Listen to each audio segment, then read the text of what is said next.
juridicidad. ¿Sí?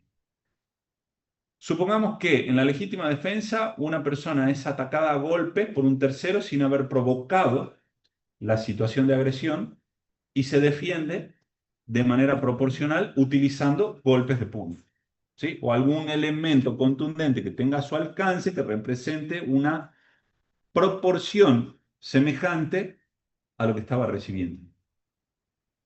Y resulta que en algún momento en la defensa el agresor del cual yo me estoy defendiendo pierde el equilibrio y cae al piso, ¿sí?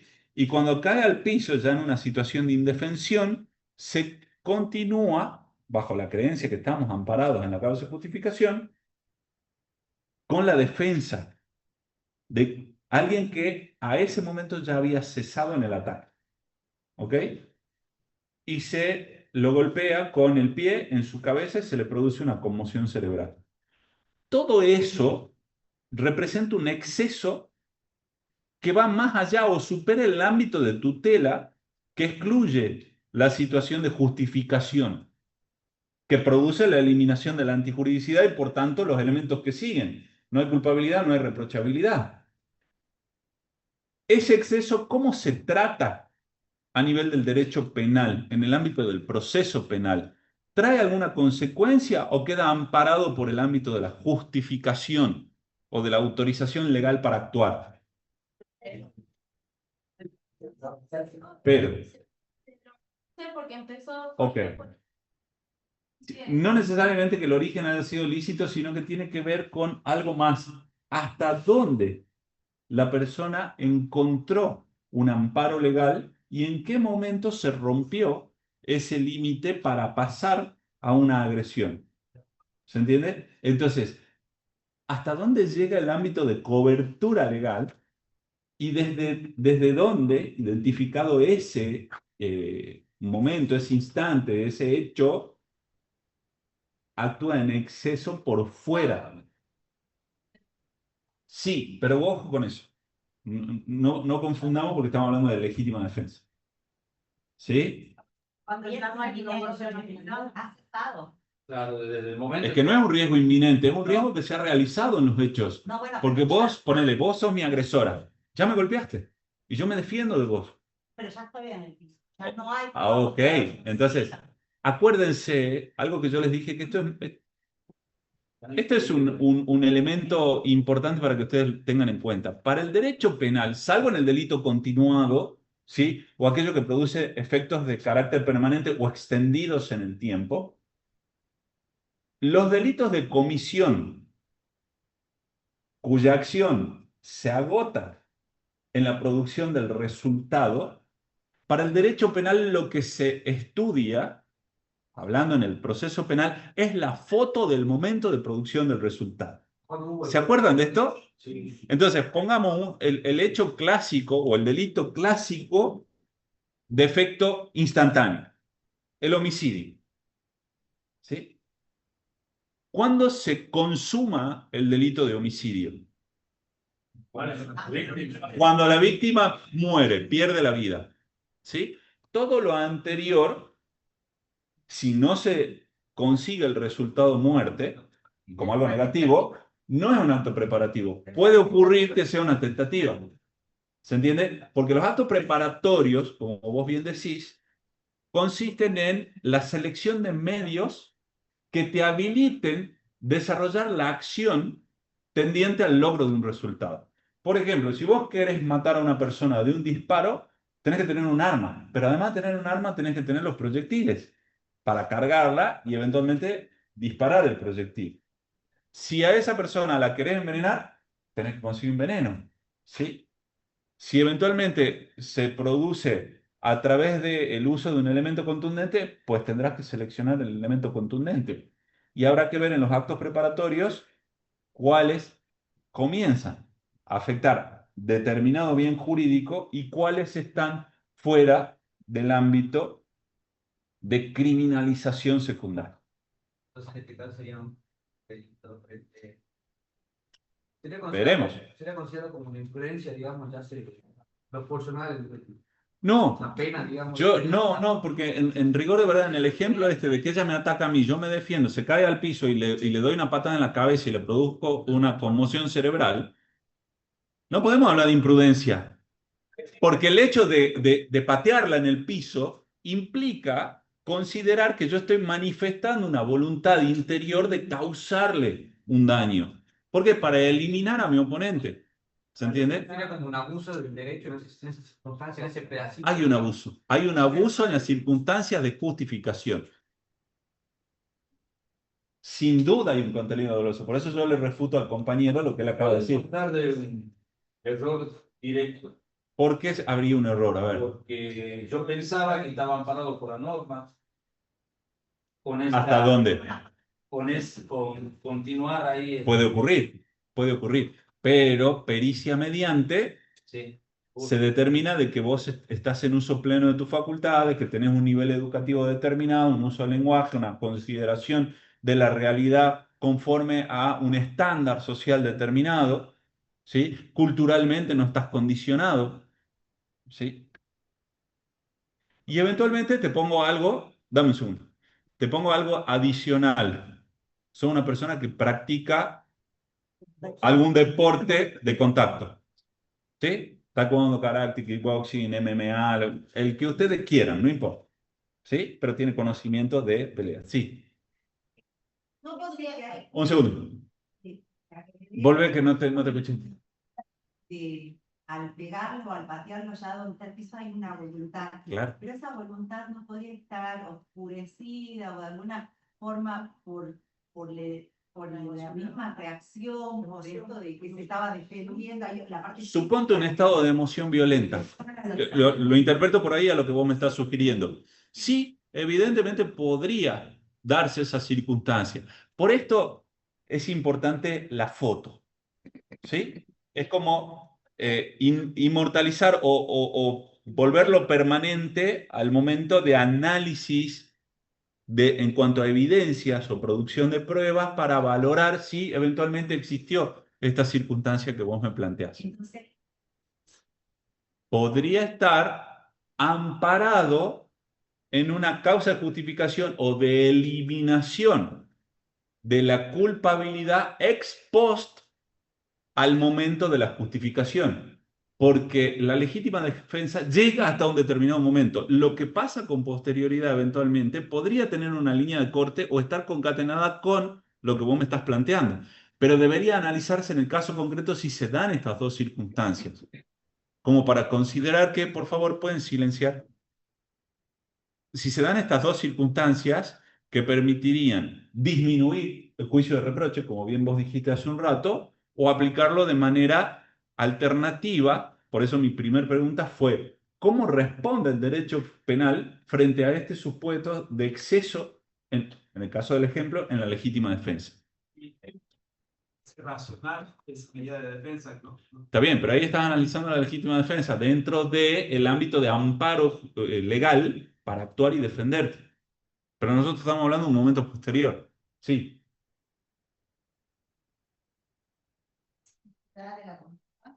Y ahí ya estamos hablando de culpabilidad. claro. Sí. Le era exigible un comportamiento alternativo conforme a derecho de acuerdo a la cabal comprensión del ámbito de antijuridicidad que tenía en ese momento, técnica pura. En ese momento la persona estaba fuera de sí, enojadísimo, defendiéndose, quizá en una situación de susto, de amedrentamiento o lo que fuera, y lo que tenía era eso. Entonces él consideraba, por ejemplo, cómo creyó internamente valorar las circunstancias. No, a mí me parece que tenía un arma la señorita y si yo no la dormía, me mataba. Mira, eso yo. Se eleva. Suponte. Claro. ¿Sí? La ponderación Pero en este caso, del peligro frente a la comparación de bienes jurídicos involucrados es determinante. O sea que es correcto tu razonamiento. Sí. pero en este caso entonces ya pasaría de ser dolo a ser culposo, digamos, una lesión culposa o seguir siendo dolo en el Pero es caso. que no te confundas porque ya te refuté ese argumento. Porque hay una voluntad exteriorizada, materializada en los hechos, que es totalmente distinta a la culpa, por imprudencia, negligencia o impericia. Porque en definitiva, vos querías dormirla de una patada en la cabeza. Sí, y eso no es más ni menos que un dolo. ¿Está? Amparado en la legítima defensa, digamos. O en el exceso en la legítima defensa. Principio de la legítima defensa y después evaluar, habría que evaluar las circunstancias del hecho, si es que era una Sí. persona. Era una persona. No, es una persona susceptible de constitución física menor. Ah, características. Ok. Que yo, aún así, viéndolo en el piso, lo sigo golpeando. Sí. Pero te agrego algo. Yo pateé su cabeza y ella se durmió del golpe. Entró se desconectó. ¿Sí? Sí. No, bueno, una conmoción. Hablábamos de conmoción, cuidado. Puede alegar que murió producto de la caída y la patada no determinó la muerte, pero es que todavía no hemos hablado de un resultado muerto. ¿No? Pero quiero agregar un ejemplo que está bueno porque Susana plantea algo ya final, más extremo. No, pero yo quiero venirme un poquito más atrás. Y resulta que ella venía caminando con el compañero, que andan juntos siempre, de acá para allá en la facultad, se van juntos hasta la parada, se acompañan, bueno. Y en ese evento el compañero estaba mirando que yo le metí una patada en la cabeza a ella y para su conciencia yo la estaba agrediendo a ella. Yo no me estaba defendiendo, según la mirada de él. Claro, porque no veo todo el... Espere. Y él salta a defenderla, ¿sí?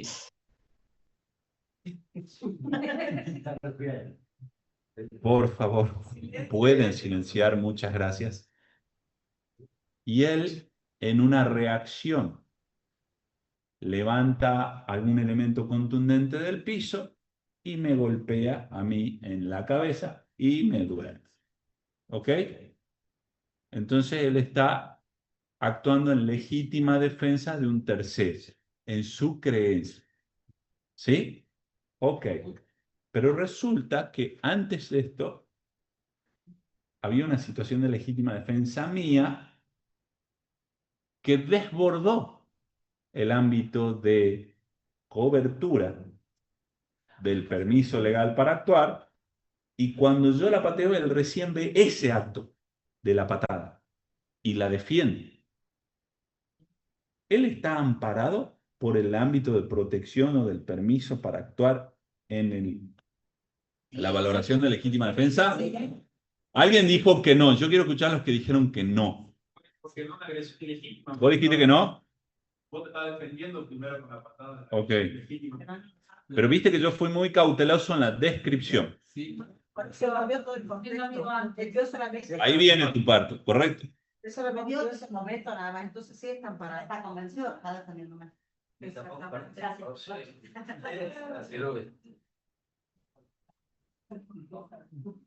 Acá hacen una pregunta, alguien identificado con la letra B.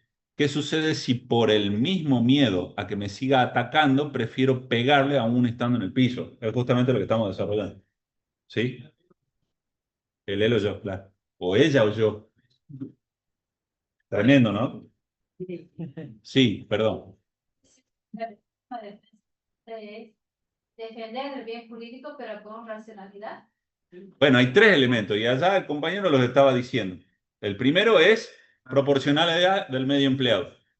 Falta de provocación suficiente, o sea, racionalidad del medio empleado, falta de provocación suficiente y una agresión ilegítima por parte del tercero. ¿Ok? Si no se da alguno de estos tres, no podemos hablar de legítima. No hay manera de justificar esto. ¿Quién es el tercero acá? Él. Estamos identificando ya. Estamos hablando de él o ella. ¿Quién sería el tercero? ¿Él?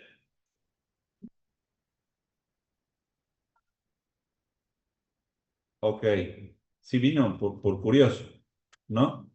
Estoy dando el elemento de consentimiento del ofendido, pero ¿Por qué hablarías de consentimiento en el ofendido? Contame. eh, pero creo que no sé si es válido porque la vida conmigo. Lo que tengo en la teoría. Sí, Fernanda, es correcto el aporte. Justo mientras vos me hablas estaba leyendo. Si hablas de consentimiento, no estamos hablando de legítima defensa. Con la teoría. Pero que, a ver, léeme lo que me mencionaste, por favor. Yo, volenti non fit injuria, Sí. al que consiente no se le injuria, si el titular impone su bien jurídico, desaparece la conflictividad del práctico. Está en la unidad de multijurisdicción. Y ese resumen, ¿quién lo escribió? Vos, revisalo, por favor. Filtralo a eso. Porque me parece que te vas a confundir. Bien. La parte. Sí. Si el exceso, cuando hay exceso, desaparecen los 3 requisitos. No, no necesariamente. Faltando uno ya no hay legítima defensa. Y el exceso es posterior. Porque claro, se dieron al inicio, hasta que se cayó al piso y yo le pegué una patada. Si ella se hubiese caído al piso y terminaba todo ahí, o suponete que yo me arrodillo encima de su cuerpo y la reduzco para que se mantenga quieta hasta que venga una autoridad o que se calme y finalice esta agresión mutua, ¿verdad? Estaríamos dentro del ámbito de valoración de la legítima defensa. Ya la patada borró el ámbito de protección en cuanto a justificación de mi conducta. ¿Sí? Pero hay un exceso en la actuación de legítima defensa porque inició como legítima defensa y se transformó en una agresión por exceso. ¿Se entiende? Porque yo para defenderme legítimamente la tengo que agredir para repeler su agresión. ¿Se entiende? En el ejemplo puntual. Ahora, si me paso un poquito del límite de lo razonablemente tolerable en la escena particular de una agresión mutua, ella ya estaba en una situación de indefensión, porque había caído al piso. ¿Se entiende? Por supuesto que no va a faltar quien me diga, ¿y qué va a esperar que se levante? Y si tiene un arma, un cuchillo, te mata. Bueno, sí, eso creía yo, entonces yo le pegué una patada y la dormí, porque sabía que si se levantaba me mataba. Pero resulta que después vino la policía, la revisó y ella estaba a mano limpia. Lo único que tenía en su bolsillo era un celular y, qué sé yo, una tarjeta. No sería a ella le imputaría por Y acá vamos a terminar los dos imputados. Sí. Yo no voy a poder argumentar válidamente o con una probabilidad razonable de éxito frente a un juez la justificación por legítima defensa, sino que me voy a ir con una condena por exceso en la legítima defensa. Pero claro, el disparador de todo esto que venimos hablando hace 20 minutos estuvo en función de que le estaba hablando del artículo 35, para ver si habían entendido el tema, y retener la pregunta. Dame un segundo. ¿Y cuál era la consecuencia a nivel de la culpabilidad y de la reprochabilidad en la punibilidad de haber actuado en exceso de la legítima defensa? ¿Qué pena me corresponde a mí? ¿Se entiende? ¿O está justificado? Goloso, que no. Vos no digas más nada porque para vos es culposo y está mal. Se va conociendo previamente a medida que va. Bueno, está muy bien tu intervención porque el análisis que se debe hacer para valorar la existencia del dolo es en función de la posibilidad de actualizar el conocimiento de las circunstancias que rodean el hecho por parte del sujeto activo. ¿Quién es el sujeto activo? El que realiza la conducta que en principio es típica, que después veremos si es antijurídica y culpable. Lo veremos después, ¿ok? Pero eso lo veremos dentro del proceso penal. Volvemos a la foto. ¿Qué pasó en ese hecho? Vino la compañera, lo agarró al profesor, ¿sí? Le metió 2 trompadas, le bajó un diente Y el profesor cuando se dio cuenta se empezó a defender. En lo que se defendió, le metió un pechón, cayó al piso y vino el profesor y le dio una patada en la cabeza que le produjo,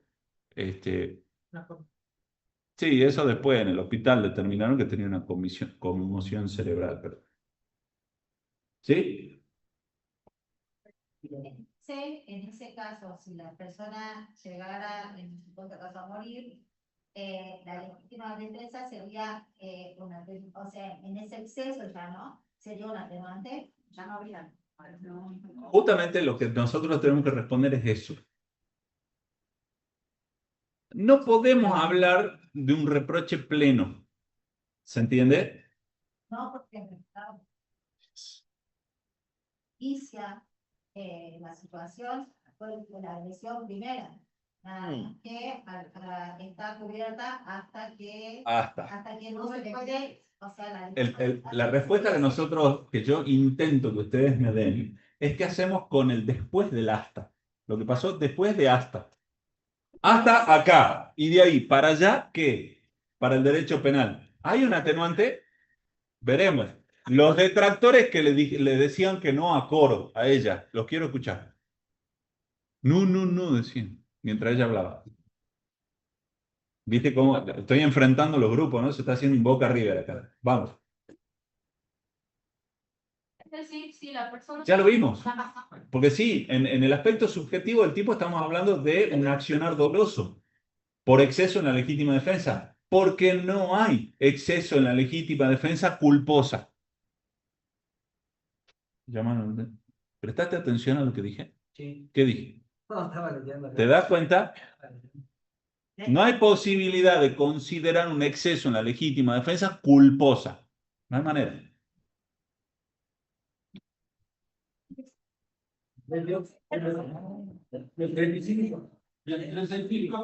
Lea. Y ahí viene la posibilidad de efectuar un reproche en cuanto a la escala punitiva. Si no tiene la reducción de acuerdo a las reglas de la tentativa, perdón, si no tiene la reducción en la figura culposa para el delito base, se aplica la reducción conforme a la escala de la tentativa. Pero no confundan eso. No hay exceso en la legítima defensa culposa. No sé si iban por ahí ustedes. Vos sobre todo me parece que ibas por ahí y te estás desviando. Que lo lea. Excedido los límites, por la autoridad, la necesidad, será castigado con la pena aplicada por el delito de culpa o negligencia. Sí, pero eso en cuanto a la escala punitiva. No porque esto elimine la existencia del dolo. No confundamos. Estuvo muy bien lo que dijo acá la compañera recién. Vos lo dijiste. Tenemos que analizar el tipo subjetivo. Y sí, claro. Hace como media hora vos me dijiste y te dije retener la idea. Por favor. O ya te olvidaste. Pensando Sí. en el sujeto pasivo y activo. También. ¿Y quién es quién? ¿Te das cuenta? El análisis, digamos, Sí. el rol de cada uno. Ahí se cambiaría. Sí, digamos, bien. una mejor. Evidentemente hubo cambio de roles en un instante determinado se dio vuelta, pasó el agresor a ser agredido. Sí. Duda. Ajá. Entonces, el profesor que fue agredido y por haberse excedido en la defensa. Pasó a ser agresor. Y él es condenado, él es multapenado, y en cambio ella queda libre, no hizo nada. Yo no sé si prestaste atención, estamos los dos complicados. Los dos vamos a ir, ella y yo vamos a ir imputados. Pero déjame hablar un segundito. Vamos los dos al proceso en calidad de imputados. Lo que pasa es que vamos a revestir el doble carácter de imputado víctima o imputada víctima. ¿Qué se hace? ¿Las compensaciones? No, no se puede compensar. Lamentablemente, esto no es derecho privado. ¿Ok? Las reglas de disponibilidad son solo para la acción penal. ¿Estamos? Sí. Bien. Vamos a hacer. Tampoco. Muy bueno, me sacó de la clase. Sí. Pasivo, luego se convierte en activo y actúa, digamos, con dolo. Sí. En la parte procesal, que usted decía que se aplica el 35, ¿cómo? Solo para determinar la escala punitiva. O sea, porque hay un menor contenido de antipublicidad per se. En realidad a ver, dame un segundo, te quiero escuchar a vos porque capaz que vos das la respuesta. Sí. No, nada que ver. Entonces déjame a mí primero. Hay un menor contenido de injusto. Me lo dijo Daniel recién y es cierto. Sí. Pero vos también para. Hay un menor contenido de injusto que proyecta efectos en el juicio de reprochabilidad en cuanto a la determinación de la punibilidad. ¿Se entiende? Es decir, la respuesta punitiva para este caso necesariamente tiene una pauta reductora establecida por el principio de legalidad en el artículo 35 del Código. ¿Se entiende? Por eso, al haber un menor contenido de injusto, la reacción punitiva del Estado va a estar reducida, acomodada o de alguna manera determinada en menos, justamente por el menor contenido. No es que sea menos reprochable, es reprochable en sí misma, pero la respuesta punitiva tiene un corrector legal. ¿Sí? Por eso es necesario analizar el 35. Sí. Hay como un error de incoherente el exceso y la legítima defensa, ¿no es cierto? Porque si ya hay un exceso, ya no hay legítima defensa, uno pierde ese beneficio, digamos. Pero porque empezó como tal, vas a tener una respuesta punitiva por no haber respetado el límite. O sea que no es gratis. No te vas con las manos limpias, si se me permite, ¿no? Claro, a ver, hay como dos partes, digamos, en esto. La parte de la legítima defensa Hasta, hasta... y de ahí en más, el 35. Claro, Bueno, pero ahora está. Ahí te cerró la idea. Buenísimo. Es que sí, parece súper incoherente. Sí. Los tres elementos. Por favor. Pero todavía no vimos causa de justificación. Ah, el caso de él. Claro. El famoso, toma por curioso. Pero ahí, ¿No? ahí él está actuando dentro de lo que él cree que está actuando dentro de la ley. Y ahí es lo que tu compañero atrás tuyo dijo de que es necesario analizar la capacidad de comprensión de las circunstancias fácticas actualizando el conocimiento de la materia de prohibición, de la existencia de un dolo, de cómo cómo realizó su conducta él bajo la creencia que te estaba defendiendo. Y de nuevo vamos con la teoría del error. Y está bien, porque en definitiva él podría haber actuado en una situación de error vencible. ¿Sí? ¿Pero qué error? ¿Un error de tipo o un error de prohibición? Necesariamente un error de prohibición. Y es vencible, casi les diría por regla, porque el error de prohibición invencible tiene que tener condicionamientos que impidan actualizar el conocimiento de las circunstancias fácticas en clave de antijuridicidad. ¿Se entiende? Sería error de división directa. El juicio, y el tercero. Veremos. Entonces, abogada del defensor, pero no acusaría el tercero de cómplice de la delincuencia. Usted no va a poder acusar porque si fuera mi abogada, usted no es el fiscal. ¿Quién acusa en el proceso penal? El tercero. Ese con el dedito juzgador. Usted, no funciona así. Sí. O sea, como cómplice. Ok. Podría agregar que es cómplice de la que me atacó a mí. Puede ser. Sí, es válido, se lo tomo. Sí, pero es su teoría del caso. Puedo tener de conocimiento la actitud que tomó. Pero eso no quiere decir que sea la verdad de lo que ocurrió. Bien, sí, lo puede alegar. Veremos cómo prospera lo suyo. Sí. Es solución. Ah, pero no confundamos legítima defensa con estado de necesidad. ¿Sí? Ojo. ¿Querés que lo tome y lo desarrolle? Los voy a marear. Pero hoy tocaba la unidad de culpabilidad. Después se están quejando de que no hemos desarrollado el programa. Y no.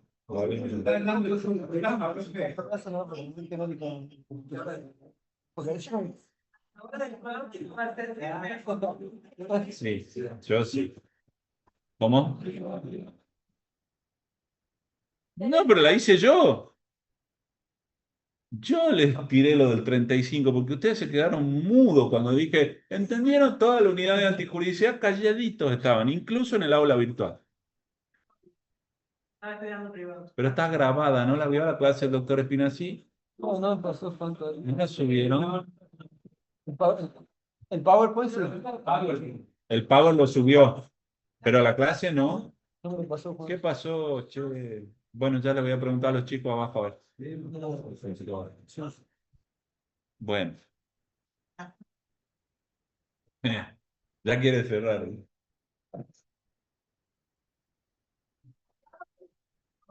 Silencio. Se ve como una baja en la disponibilidad. No se ve una baja.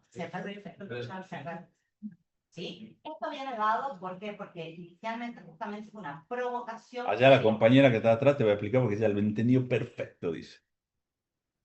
Sí, es correcto, seguí. Pero te falta. Es que te dispersaste y perdés la idea. Siempre, no, pero hay que retener la idea porque uno tiene que tener la habilidad de poder avanzar cuando es interrumpido. Y en el juicio eso existe. ¿Sí? Cuando vienen las objeciones a las preguntas. Está alegando y no está preguntando, ahí te interrumpieron y vos después... ¿Se entiende? Sí. ¿Ustedes vieron el programa de almorzando con o cenando con que te interrumpen a cada rato? Nunca lo vieron. Yo era chiquitito y estaba ese programa. Imagínense, soy un veterano y sigue el mismo programa. Y siguen interrumpiendo, nunca cambiaron esa pauta. La gente, las personas, sobre todo con herramientas de oratoria, tienen que tener esa habilidad de retener. Porque, y sobre todo, en el proceso penal, todo se desarrolla de manera oral. Ya, lo final. Y el coloquio y todo, claro. Que nos podemos quedar así. Claro. Bueno, un tip que les tiro, y eso seguramente va a quedar grabado. El método de evaluación que tenemos en la cátedra es que ustedes propongan un tema. Pero proponer un tema implica que ustedes lo tienen clarísimo, bien elaborado, para dar una argumentación solvente del tema que ustedes prepararon, para que la mesa pueda relacionar y empezar a vincular otras cuestiones para demostrar manejo del contenido de la materia. Pero si iniciando su exposición ya empiezan a tropezar, ¿qué le están dando a la mesa? Un mensaje equivocado. O sea que usted eligió antijuridicidad y no sabe decirme nada. Sí. Sí, porque es una instancia evaluativa. Si ustedes prefieren que uno empiece con las preguntas, es decisión del alumno. La opción la tienen. Si ustedes de repente quieren que se extraiga bolilla, pues también la tienen esa opción. El alumno define cómo quiere rendir su final. Salvo aquellos que rindan en una instancia libre, que tiene una doble evaluación. Una escrita y otra oral. Vos te quedaste con ganas de preguntar algo. ¿Ya se te fue la idea? Sí, lo preguntó, no, ella lo preguntó. Es correcto. El primer elemento. ¿Cuál sería? Para que exista legítima defensa. Una agresión ilegítima, el primero. Una agresión ilegítima que además no debe haber sido previamente provocada por quien es agredido, o sea, falta o ausencia de provocación suficiente. ¿Y por qué dice falta de provocación suficiente? Porque, Claro, porque no ya- con no. porque la ley protege los sensibles. Sí. ¿Y cómo sería? A ver, sí, vos, déjenlo hablar. Tiene una banalidad, la ley como proteger la banalidad, si no tiene que ser algo. Esto pasa en el ámbito de los varones, generalmente. ¿Sí? El famoso de que le sostengo más de 4 o 5 segundos la mirada y ¿qué mirá? ¿Pasa eso? En Jujuy sobre todo, es cultural. ¿El qué mirá? ¿Y a vos qué te pasa? Y termina las trompadas. ¿Sí? Bueno, ya eso es casi hasta tóxico, ¿no? Porque el por qué no me mirás mejor, ni no me mirás, ¿no? Pero el ejemplo está ahí. ¿Pasa o no? Sí. Usted cuando era más changuito, ¿no pasaba? Sí, no. ¿No terminó enfrentado en alguna pelea? Sí. Falta de provocación suficiente. Sí, Mirarlo es una provocación y a los ojos de él puede ser interpretado como, pero no es suficiente para que él me agreda. ¿Ok? Muy distinto es decirle a él alguna frase injuriante que lo hiera en lo más profundo y que provoque su ira. No sé si eso era lo que te iba a decir. no, lo que estaba por decir es que se dice, se daba entre varones, en la actualidad, ya Es transversal, se da en todos los ámbitos. Sí, tal cual. Y para el tercer elemento que le está faltando, para completar su... El tema en cuanto a la provocación puede ser anterior al. No, Por ejemplo, la salida de vecinos. Y la carga. Es muy importante lo que está diciendo el compañero. Pero pará, porque ella está todavía, queda nota el tercer elemento. Proporcionalidad del medio empleado, ¿para qué? Para defenderse. ¿Ok? ¿Qué hablaba el doctor? Legítima defensa. acción, pues, Sí. nos hacía en la Yo veo un situación, una mujer que vive situación de violencia constante. Justamente eso era lo que yo iba a decir. Tiene la mujer aprovechar el momento que está durmiendo. porque O no. llega, O no. por atrás. ¿O no? Porque no es necesario aprovechar la situación de indefensión para reaccionar. ¿Sí? Pero puede ser un caso de utilizar un medio desproporcionado para defenderse. Lo que ocurre es que jurisprudencialmente se creó, a través del devenir en la aplicación de la valoración de los contextos de violencia de género, circunstancias que ampliaron el ámbito de vigencia de la legítima defensa.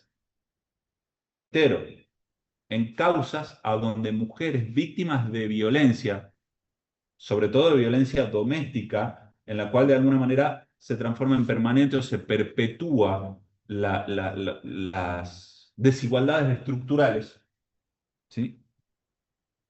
Y la mujer tiende a, no naturalizar, pero tiende a aprender a convivir con la violencia permanente en un tipo de relación como la estoy describiendo.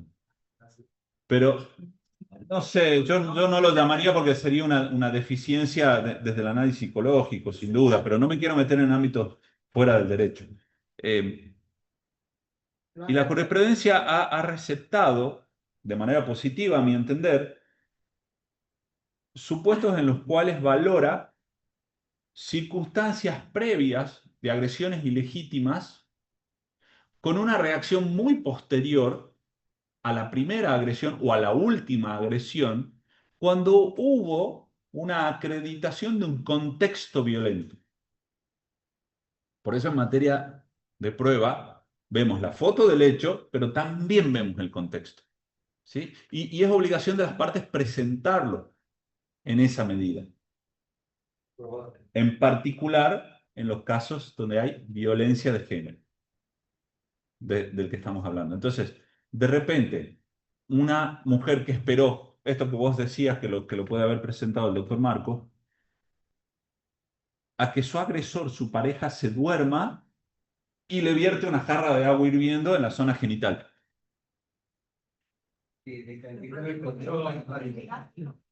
Lo prendió fuego. Él es más macabro, vio mucho más cine de acción que yo. Pero sí, hay casos, y el que yo te estoy diciendo también. ¿Sí? Y no puedo hablar de otro que se me ocurre en la cabeza porque todavía no tiene resolución. Y bueno, no puedo violar esa garantía. Y ese contexto, si es tenible, ¿nula el consentimiento de la víctima? Que eso podría ser la defensa del agresor. ¿A qué te referís con el consentimiento de la víctima? Y porque es una variable de responsabilidad, que no. En ese caso, si el agresor puede decir que la víctima consentió la agresión. La violación. No. Pero es una nula, digamos. No, es que no, ni siquiera se lo valora. No. En esto que estamos analizando acá. ¿Sí? Me parece que estás confundiendo con otra institución. ¿Sí?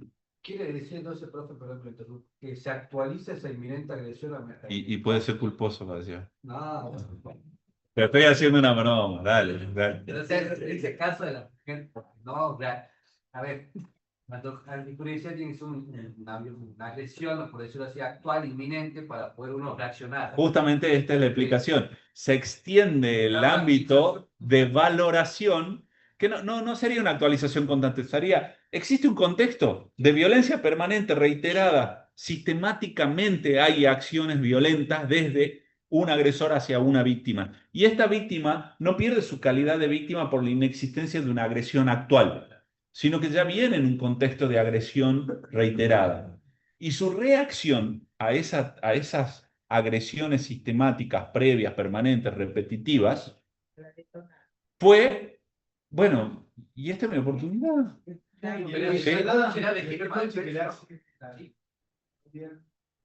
Se elimina, al justificar la antijuridicidad, se elimina la culpabilidad y por lo tanto no hay reprochabilidad. Con lo cual no hay delito, porque está justificado. ¿Se entiende? ¿Hay una acción? Sí. ¿Es típica? Sí. ¿Hubo dolo? Sí. ¿Hubo antijuridicidad? Y ahí nos quedamos a mitad de camino. ¿Se da únicamente en violencia de género? No. ¿Se dan? Sí, se va. No. Puede dar Se da en otros contextos. También puede ser entonces con el hombre. ¿Sabes cuándo se da, por ejemplo, en supuestos en los que hay un esquema delictual precedente por delitos actuales, como en la criminalidad organizada? ¿Se entiende? Cuando veamos leyes penales especiales las vamos a ver, pero te tiro uno para que vos veas, por ejemplo. La venta de estupefacientes generalmente, sobre todo cuando se utilizan menores de edad, despierta alertas de un delito precedente, que puede ser un supuesto de trata, por ejemplo. ¿Sí? De un esquema organizado de utilización de menores de edad, cuya respuesta punitiva es inexistente, dado el esquema de punibilidad de la ley penal juvenil, de la actual ley penal juvenil, en la cual nos valemos de personas no punibles para cometer delitos. ¿Se entiende? Y no sería la autoría mediata, eventualmente. ¿Sí? Pero habría un vicio en la voluntad, que es lo que vos estabas diciendo. Si hubo un consentimiento, no hubo consentimiento, bueno, se valora de manera distinta. Por ejemplo, en las prácticas sexuales remuneradas, ¿sí? Sobre todo en mujeres adolescentes que prestaron un consentimiento para tales actos. ¿El consentimiento se toma como válido? No. Y el esquema de delito precedente está latente en el análisis específico de estas circunstancias. ¿Se entiende? Justamente porque la ley le asigna 0 valor a ese consentimiento. Lo anula absolutamente. Como el caso del artículo 120 del Código Penal. ¿Sí? O el 119 en el tercer párrafo. O los supuestos previstos en el 133. Después los ven tranquilos en su casa. Y cuando les surja la duda, traigan la pregunta hecha si no se quedan callados y yo tiro semejante bomba que nos está llevando media clase. ¿Ok? Estamos en hora de hacer una pausa. Por favor, Dani, subir las clases de hoy, las que faltaban para el recuperatorio. Gracias. Te acaban de dar tarea. Susana, yo creo que habría una maquinación utilizando la ley para causar la muerte de su pareja como justificación. ¿Qué tal si es planeado? Y bueno, sí, evidentemente está buena la pregunta. Está muy buena la pregunta porque establece qué pasa si es planeado para eliminar a la pareja, matarla y argumentar un supuesto de legítima defensa. El contexto de género previamente acreditado, o sea, el contexto de género existente de manera previa al último acto de agresión, es el que de alguna manera condicionaría la posibilidad justamente de que si existió un dolo homicida, eliminaría el ámbito de protección de la legítima defensa. ¿Sí? Lo mato, porque no lo aguanto más, porque no quiero vivir más con esta persona, pero otra cosa es que el contexto determine que esa mujer actuó en una circunstancia de explosión, de ingobernabilidad de su reacción respecto de ese contexto. Entonces, acá hay una doble respuesta, eventualmente, cómo se analizan las pruebas. Perdón, no entiendo, sería bueno que me amplíes. Y sí, porque en el caso puntual, ¿tenías otra alternativa distinta para tutelar el bien jurídico propio que estaba siendo afectado? Justamente por las circunstancias. ¿Cómo podías escapar? ¿Sí? Dándole muerte, ¿lo podías reducir? ¿Tenías algún otro medio idóneo para rechazar o para eliminar la agresión de la cual eras víctima? Por eso las circunstancias puntuales del hecho, la bendita foto que yo menciono, es la que determina si existe o no la circunstancia de justificación. O se excedería convirtiéndola no en una justificación, sino en una atenuación del juicio de reproche por una actuación en exceso de las circunstancias justificantes. Claro, porque no sería, o sea, pensando en el caso, Sí, digo, no sería lo mismo que yo diga lo maté porque 133. o sea, se fue de su casa, pero resulta que la puerta estaba abierta, no tenía llave, se fue. Eventualmente, claro, sí. Bien, o sea, ¿Le era exigible una conducta alternativa que no hubiese provocado la afectación al bien jurídico de este tercer agresor? Podría haberse dado la fuga. Nadie está obligado a tolerar lo injusto, insisto. ¿Sí? Bien, hacemos una pausa.